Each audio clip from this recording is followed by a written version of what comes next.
जय श्री राम भारतवासियों। मैं दिवाकर सिंह कुशवाहा अपने इस चैनल वर्तमान भारत पे आप सबों का स्वागत करता हूँ। भारतवासियों, आज मैं जिस विषय पर आलोचना करना चाहता हूँ, जो अपनी राजनीतिक विचार प्रकट करना चाहता हूँ, वह है राजनेता और उद्योगपति संबंध। को कॉरपोरेट मानने की भूल या गलती राहुल गांधी कर रहे हैं। अडानी के नेटवर्थ में बढ़ोतरी जिस तेजी के साथ हुई, वह दुनिया में किसी की बढ़ोतरी, किसी कॉरपोरेट या किसी शख्स की इतनी तेजी से बढ़ोतरी नहीं हुई।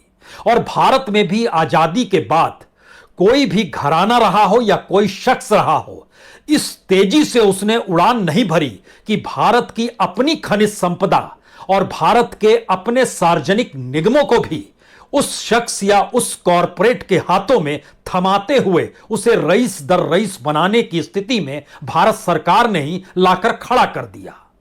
क्या आप कल्पना कर सकते हैं कि 2014 में जब फोर्ब्स की लिस्ट आई, को किसी घराने या कॉरपोरेट के हाथ में गिरवी नहीं रखा, परंतु इस माध्यम से वे सरासर झूठ बोल रहे हैं। मैं इनकी आलोचना करते हुए पहले इस वार्ता को प्रारंभ करता हूं कि ये पत्रकार लोग या तो अनपढ़ हैं या फिर समझते हैं कि भारतीय लोग अनपढ़ ही हैं, मुझे सुन रहे हैं, क्योंकि अनपढ़ों को पढ़ाया जा सकता है, सच वाले को नहीं, किसने पढ़ाई की। क्योंकि इनकी ये मानसिकता है, जो ज़्यादातर लोगों की मानसिकता है कि भारतीय समाज में 80-90 के दशक के लोग इतिहास विषय में कोई रुचि नहीं रखते, और सामान्यतः इतिहास का मतलब यही समझते हैं कि अकबर बीरबल और वो सम्राट अशोक की इसी सब की कहानी इतिहास होता है। परंतु मैंने भी 25 वर्ष कठोर तपस्या की है, कोई भी साहित्य हो या कुछ भी हो मैंने पढ़ा है, और इसी प्रकार से राजनीतिक इतिहास के साथ साथ उद्योगों का भी इतिहास देखा है।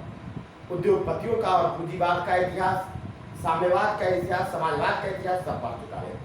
ऐसा सामान्यतः बहुत कम लोग होते हैं, इसीलिए लोग सरासर झूठ बोलते हैं। आज सही बात है, मैं इसका समर्थक नहीं हूँ कि वर्तमान सरकार जो है बहुत अच्छा काम कर रही है और अडानी के साथ उसके संबंध कोई गलत नहीं है। राजनीतिक विषय है, और राजनीतिक विषय मैं बता रहा हूँ कि पत्रकार लोग झूठ क्यों बोल रहे हैं।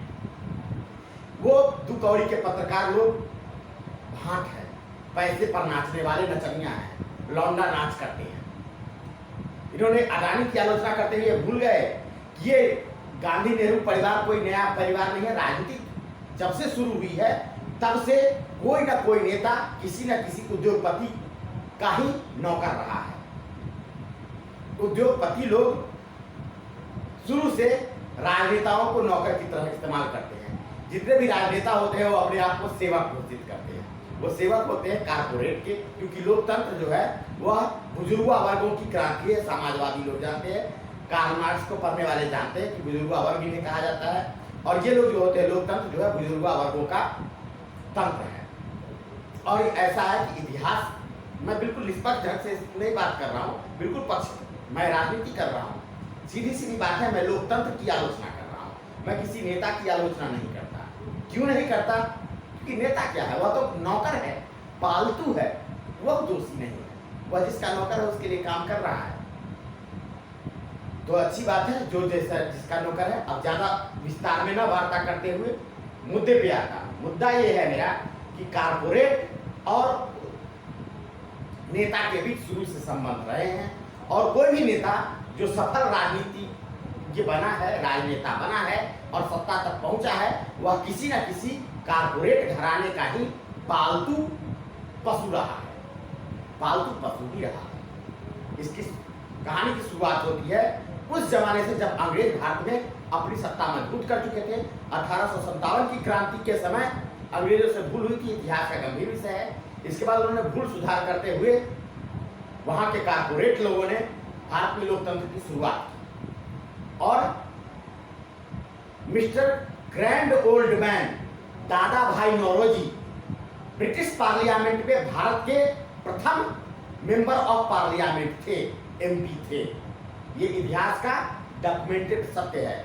वह एक ईरानी मूल के थे और वो भी एक व्यापारी थे, और भारत में भी सारे व्यापारी मैं गांव के उस बनिया को और व्यापारी को नहीं करता हूं जो फुलदारी करता है और परचून की दुकान चलाता है, मैं उसकी बात नहीं कर रहा हूं। ये लोग वो व्यापारी हैं जो विदेशी लोग थे और भारत में बहुत लंबे समय से व्यापार करते रहे और व्यापार पे उनका पकड़ है, जिसे कारपोरेट आज के समय में कहा जाता है, जिसे कार्ल मार्क्स ने बुजुर्गा वर्ग कहा है, और साधारणतः लोग उद्योगपति कहते हैं। ये उद्योगपति नहीं, ये व्यापारी लोग हैं, मर्चेंट है। अब अंग्रेजी भाषा नहीं पढ़ाना मुझे अभी, तो बस इतना ही है। ये मर्चेंट टाइप के लोग जो होते हैं वो हमेशा मुखौटे का इस्तेमाल करते रहे हैं।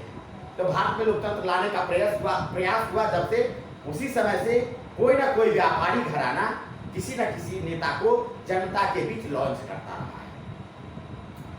तो अभी मैंने एक उद्योगपति का नाम बताया, दादा भाई नौरोजी।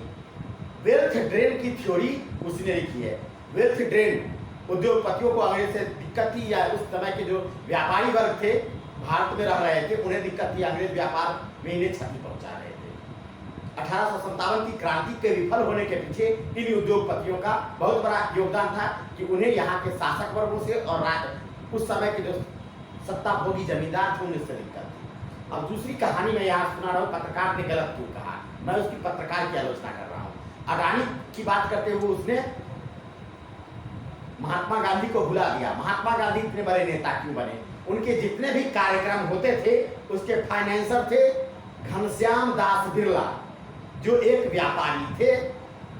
ये इतिहास सम्मत बात है, जो भी इतिहास जानता है, चाहे वो दांडी यात्रा हो, दांडी सत्याग्रह हो, या फिर उन गांधी जी के जितने भी अनशन कार्यक्रम होते थे, उन सभी कार्यक्रमों के आयोजक और प्रायोजक घनश्याम दास बिरला होते थे। जितने भी वॉलंटियर्स होते थे और उस जमाने में भी कार्यकर्ता यानी बंधुआ मजदूर होते थे, तो भोजन पानी की व्यवस्था बिरला करते थे। इसलिए जब भी बात होती है तो गांधी जी कहाँ अनशन करते थे? बिरला हाउस में। ये एक व्यापारी घराना ही तो था। तो गांधी जी की बात तो मैंने कहा थी, एक बता दिया है। अब दूसरा है मिस्टर जवाहरलाल नेहरू। ये भी ईरानी मूल के व्यक्ति थे, अलग बात है, उनके भी व्यापारी घराने से संबंध थे। और जमशेद जी नसारवान जी, ताता, इतिहास में कभी कभी सारे लोग पढ़ते कि वो भी एक जमींदार था। वह एक व्यापारी था जो भू संपदा का ठेका ले चुका था अंग्रेज के दौरान, क्योंकि जिस ठेके से आए वो व्यापारी लोग ठेका लिया करते थे। तो अंग्रेजों के जमींदार इस तरीके से होते थे। तो ये भी जमींदार था और उद्योग की स्थापना भी की, आयरन स्टील कंपनी भी खड़ी की और भारतीय स्वतंत्रता संग्राम के दौरान की। और ये औद्योगिक घराना नेहरू जी का फाइनेंसर भी था और उनके सारे आर्थिक गतिविधियों का नियंता भी था। लेकिन इतिहास के सामान्य नीचे स्तर के इतिहास में नहीं पढ़ाया जाता। हायर क्लास में औद्योगिक इतिहास, कॉर्पोरेट का इतिहास पढ़ेंगे तो वहां पढ़ना पड़ेगा। आर्थिक योजनाएं, पंचवर्षीय योजनाओं का इतिहास अगर पढ़ेंगे तब उसमें यह मिल जाता है। नेहरू जी ने भारत की स्वतंत्रता के बाद लाइसेंसिंग प्रणाली क्यों लाई? सभी व्यापारियों को लाइसेंस नहीं मिलता था। नेहरू जी के फेवरेट लोग जो थे उन्हें ही लाइसेंस मिलता था। भारत सरकार ने जानबूझ करके राष्ट्रीय औद्योगिक संस्थान कम खोले, या विदेशों के संबंध से जो भी खोले गए, उसके अलावा टाटा के मुकाबले किसी को नहीं खड़ा होने दिया। जो लोग व्यापारी लोग हैं वो लोग इस इतिहास को पढ़ते हैं। अलग बात है कि मैंने बताया, मैंने 25 वर्ष कठोर साधना की है, मैंने लाइब्रेरियों को खूब खंगाला है। लेकिन कोई भी अगर व्यापारी वर्ग के यहाँ जाएंगे तो उसके यहाँ जो बच्चे पढ़ते हैं वो इस इतिहास को पढ़ते हैं। बहुत सारे लोग इसकी आलोचक भी रहे हैं। उस समय के जो व्यापारी घराने थे उसमें घनश्याम दास बिरला, दो फेमस, मैं नाम देता हूँ कि दो फेमस पॉलिटिकल लीडर। क्यों नेहरू जी प्रधानमंत्री बने, इसका एक औद्योगिक और व्यापारिक पक्ष भी था। सरदार वल्लभ भाई पटेल का कोई फाइनेंसर नहीं था, इसलिए जनता में लोकप्रिय होते हुए भी वो सत्ता के शिखर तक ना पहुंच सके। उनकी आकस्मिक मृत्यु भी हुई, ये सब घटनाएं हैं। लेकिन वो राजनीतिक इतिहास का हिस्सा है। अभी मैं वाणिज्यवादी शक्तियों के बारे में बात कर रहा हूं। ये पत्रकार महोदय ने छिपाया, कहा कि कोई सरकार नहीं। इसके बाद एक अन्य महत्वपूर्ण नेता है मोहम्मद अली जिन्ना, जिसने पाकिस्तान लड़कर लेंगे पाकिस्तान और भारत में दंगे हुए, और मोहम्मद अली जिन्ना का फाइनेंसर था, उसका नाम था रामकृष्ण डालमिया। इसलिए जिन्ना इतना शक्तिशाली था। पॉलिटिकल लीडर को फाइनेंस कौन कर रहा था? डालमिया। और इस इतिहास को बड़े आसानी से देख सकते हैं कि भारत की स्वतंत्रता के बाद जब बांग्लादेश और पाकिस्तान का विभाजन नहीं हुआ था, तब तक डालमिया भी उद्योगपतियों में शुमार नाम था। लेकिन डालमिया पाकिस्तान बन जाने के बाद उसको बहुत क्षति पहुंच रही थी, क्योंकि जिन्ना विफल हो चुके थे, मर चुके थे। अब उसको पाकिस्तान से कोई फाइनेंस मिल नहीं रहा था, और बांग्लादेश में सबसे ज़्यादा बांग्लादेश वाले क्षेत्र में उसके औद्योगिक इकाइयाँ थी और वहाँ पर व्यापार था उसका। और इंदिरा गांधी से उसके अच्छे संबंध नहीं थे। ये इतिहास के सामान्य घटनाओं में नहीं बताया जाता। इंदिरा गांधी से संबंध नहीं होने के पीछे कारण था क्योंकि भारत पाकिस्तान के विभाजन के बाद डालमिया ने वामपंथियों को फाइनेंस करना शुरू किया, और बंगाल में वामपंथी बहुत सफल रहे, कम्युनिस्ट पार्टी बहुत सफल रही, और वह किसी एक फेमस लीडर को लॉन्च नहीं कर पाया। जिन्ना के बाद डालमिया घराने के पास कोई फेमस आइकन नहीं था, इसलिए 1971 तक आते आते धीरे धीरे डालमिया नीचे चल जाता रहा, और डालमिया लगभग मार्केट में नाम ही गुम हो गया। लेकिन ऐसा नहीं कि डालमिया घराना फाइनेंस करना छोड़ दिया नेताओं को। आरएसएस का फाइनेंसर के रूप में डालमिया बैकग्राउंड से थे। आरएसएस के बहुत सारे नेता को फाइनेंस करते रहे, जिसमें श्यामा प्रसाद मुखर्जी इत्यादि, और आरएसएस के भी नेता थे, और कम्युनिस्ट नेता को उन्होंने पहले अप्रोच किया, और धीरे धीरे वो आरएसएस और जातीय संबंधों के तहत इसको भी फाइनेंस करते रहे, इसलिए ये फेमस ना हो सके और आगे नहीं बढ़ सके। अभी हाल के वर्षों में आपने देखा अटल बिहारी वाजपेयी के शासन सत्ता के दौरान अंबानी ग्रुप अचानक से प्रसिद्ध हुआ। धीरू भाई अंबानी का रिलायंस चमका। विमल के कपड़े बिकते थे, लेकिन वो उतना कंपनी नहीं थी आगे कि उसे कावेरी बेसिन मिल जाता, पेट्रोलियम का ठेका मिला। ये ठेका उसे कांग्रेस के शासन के दौरान भी मिला, लेकिन वह जिन नेताओं को लॉन्च कर रहा था धीरे धीरे हाशिए चले गए।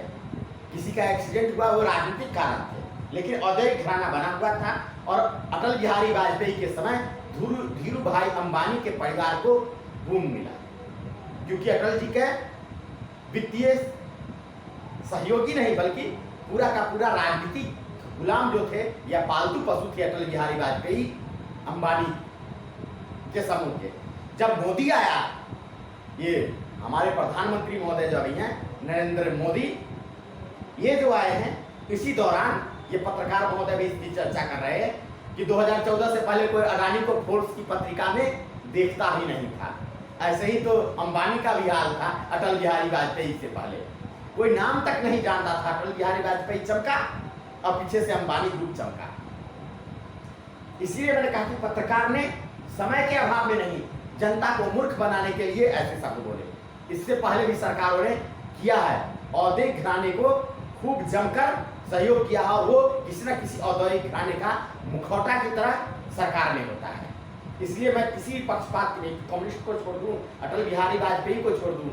अच्छा, बिरला ग्रुप के बारे में, मनमोहन सिंह एक मुखौटा प्रधानमंत्री थे। ये तो मुखौटा पे मुखौटा थे, ये सब लोग जानते हैं कि ये नेहरू परिवार के, सोनिया गांधी के परिवार के नौकर थे। मैं कोई पॉलिटिकल लीडर नहीं हूँ कि मेरी आलोचना कोई कर देगा मंच से तो मेरी खिंचाई हो जाएगी। मैं तो साधारण व्यक्ति हूँ, पब्लिक हूँ, लेकिन जानता हूँ, और सब लोग जानते हैं कि मिस्टर मनमोहन सिंह मुखौटा थे, मुखौटा प्रधानमंत्री थे। उसी दौरान आप लोगों ने देखा होगा आदित्य बिरला ग्रुप, मेहर सीमेंट, बिरला सीमेंट, अचानक से डूबता हुआ बिरला ग्रुप चमक गया। बीच में जिस समय अंबानी बूम पर था, उस समय बिरला गौन हो गया था, लेकिन अचानक से बिरला ग्रुप आइडिया लेके आ गया। आप लोग जानते हैं कि अंबानी के साथ लक्ष्मी निवास मित्तल, भारतीय एक्सा वाले, एयरटेल लेके आ गए थे। इसीलिए नाम जानते हैं, एयरटेल से सब लोग आसानी से पहचानते हैं। लक्ष्मी निवास मित्तल अरे लंदन में ब्रिटेन की महारानी का महल खरीद रहा था। ये सब उद्योगपतियों के घराने की किस्से। तो कोई ना कोई फाइनेंस करता रहा है शुरू से, और ये पालतू पशु नहीं होते हैं, सबके अपने अपने फाइनेंशियल बैकग्राउंड है। जैसे मैंने अभी स्टोरी में बताया, एक ही पार्टी के थे गांधी भी और नेहरू भी, लेकिन दोनों के फाइनेंसर अलग अलग थे। उसी प्रकार से बीजेपी में भी कई नेता थे और सबके अलग अलग फाइनेंसर थे। जैसे अटल जी के फाइनेंसर के रूप में अंबानी है, तो अन्य नेताओं के भी अपने अपने फाइनेंसर थे जिन्होंने सुविधाएं ली। जो प्रसिद्ध नेता थे जिन्हें सत्ता में ताकत थी, जो जिसके फाइनेंसर थे उद्योगपति, वही सत्ता में ताकत में थे। अभी अडानी ग्रुप नरेंद्र मोदी के प्रधानमंत्री बनते ही इतना बूम किया है, लेकिन ये मत भूलिए कि नरेंद्र मोदी इससे पहले गुजरात के मुख्यमंत्री भी रहे हैं और उन्होंने बहुत लाभ पहुंचाया होगा। वार्ता में मैंने बहुत सारे उद्योगपतियों का नाम गिनाया। पत्रकार महोदय की आलोचना कर दी, इसलिए कर दी क्योंकि उन्होंने केवल एक उद्योगपति और एक पार्टी का नाम लिया, और उन्होंने झूठ बोल दिया कि इससे पहले किसी सरकार ने इस प्रकार से सरकारी संपत्तियों को किसी एक पार्टी के हाथ नीलाम नहीं किया। भाई ये तो आप लोगों ने देख लिया, मैंने इस पर पूरी व्याख्या दे दी, बहुत सारे उद्योगपतियों और राजनेताओं के नाम गिना दिए। लेकिन आप लोग भी इस चीज़ों को जानते होंगे कि सुब्रत राय की सहारा इंडिया परिवार एक बहुत बड़ा उदाहरण है। समाजवादी पार्टी से उसके संबंध अमर सिंह के माध्यम से बहुत ज़्यादा थे। सहारा इंडिया परिवार हर जगह पे छाया हुआ था। ज्योति बसु जब तक रहे बंगाल में, सहारा इंडिया परिवार था। वामपंथियों का पतन हुआ, सहारा डूब गई कंपनी। अभी हाल के वर्षों में जब अडानी ग्रुप आगे बढ़ रहा था, तो टाटा ग्रुप में कई घटनाएं हुई हैं। टाटा इंडस्ट्री में हड़ताल हुई है, उसके उत्पादन में कमी आई थी। अभी हाल के वर्षों की घटना, इन सब चीज़ों की समीक्षा होगी।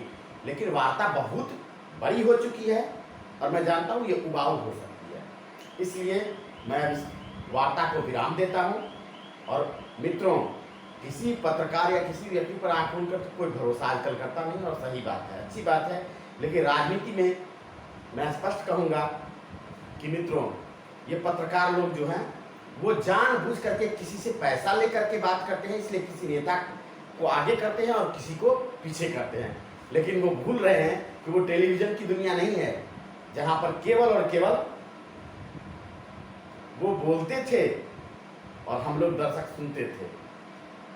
अब सोशल मीडिया का ज़माना है, टू वे कम्युनिकेशन है, तो हम लोग उसकी आलोचना कर सकते हैं। मैंने कई बार इनको कमेंट भी किया है, पुण्य प्रसून वाजपेयी को, और ऐसे मैं कई पत्रकारों को सुनता हूं और मैं आलोचना करता हूं कि आजकल वो सब लोग कांग्रेस के बयार में बह रहे हैं और वो समझते हैं कि कांग्रेस की सरकार बन जाएगी, पत्रकारों को भी सहायता मिलती है पार्टियों के माध्यम से, तो कोई दूध का धुला हुआ नहीं है। सभी पत्रकार किसी न किसी पार्टी या किसी न किसी विचारधारा से पैसे लेकर के उसके पक्ष में माहौल बनाने का काम करते हैं। इस पर रन फिल्म भी आई थी अमिताभ बच्चन वाली। तो ये पत्रकार लोग झूठ जानबूझ करके बोलते हैं, तो अपने आप पर विश्वास रखें। और मैं लोकतंत्र का ही आलोचक हूँ कि लोकतंत्र में शुरू से उद्योगपतियों और राजनेताओं के बीच संबंध रहे हैं, और वास्तव में लोकतंत्र जो है वह उद्योगपतियों की शासन व्यवस्था का मूर्त रूप है। और लोकतंत्र के ही अपरूप के रूप में साम्यवाद और समाजवाद है।